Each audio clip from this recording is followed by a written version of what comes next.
Ողջույն հարգելի հայրենակիցներ, հարգելի ՍԼՄ ներկայացուցիչներ, հերթական հրատապ եթերն է,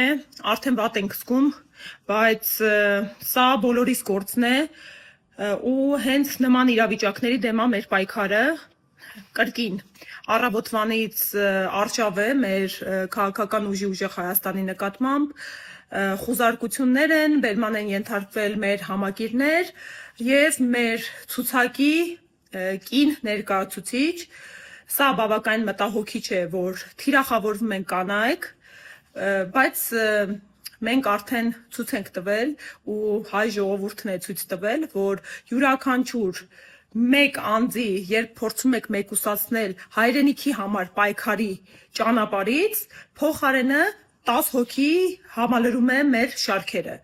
Էնպես որ ժողովուրդ ջան, մենք հիմա ուղևորվում ենք հակակոռուպցիոն կոմիտե Մոսկովյան 1 հասցեում, ուղղակի այս պայդրությամբ ահազանգում եմ, որովհետև իրավապահ մարմինները խոչընդոտում են փաստաբանների մուտքը, մեր համակիրները, գործընկերներս բերման են ենթարկվել և թույլ չեն տալիս մարդկանց պաշտպանության իրավունքի իրացումը, կարծում եմ տրամաբանական ու հասկանալի է պատճառը, խնդրում եմ աջակցությունը ԶԼՄ-ների կողմից լուսաբանումը, Ժողովուրդ ջան, ինչ արած, մինչև հունիսի 7-ը երևում է ճանապարհ ունենք անցնելու, իսկ փոքրիկ խմբակին էլ կոչ, ինչպես ասել էր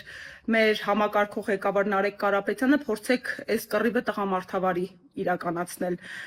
Մեկ էլ սպասում եմ մեր երկրում ոնց որ կանանց իրավունքներով զբաղվող կազմակերպություններ կային, ֆեմինիստներ կային, մարդիկ կային, ովքեր իրավունքի համար կռիվ էին տալիս։ Հիմա երկուստեք, ՀԿ-ների տեսանկյունից, համ ընտրական իրավունքի, ընտրական գործընթացի հավասարության սկզբունքն է բացահայտ խախտվում, սրանք միջամտություններ են ու մեր քաղաքական ուժի համար բոլոր անհավասար պայմաններն է ստեղծվում։ Երկրորդն էլ կանանց իրավունքների տեսանկյուններից, ասոք նորմալ է, որ կնոջը թիրախավորում են հենց սեռով պայմանավորված եւ փորձում են ընկճել պայքարից, ասելով գնա կոպիտ ասած խոհանոց գործարը։